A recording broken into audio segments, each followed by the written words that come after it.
Hello everyone! Ngayon magluluto tayo ng lumpiang gulay. Yun ang ating sahog. At saka meron tayong repolyo. Ito, sasahogan natin ng chicken breast. Ayan, nag-isa na tayo ng sibuyas. Lagyan na natin yung ating pitso. Tutuin na natin yung pitso. Isa na rin natin yung carrot at saka yung beans. Ayan, luto. Bubuhos na natin sa repolyo. Hindi na natin gigisa ang repolyo. Tapos ilagay na natin yung parsley at saka yung dahon ng sibuyas.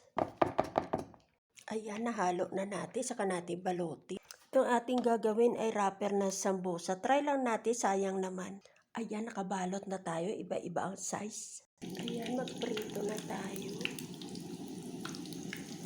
Ayan na ang ating lumpia. At syempre, meron tayong sausawan na sweet and spicy. Okay, thank you for watching. Please like and subscribe. Bye!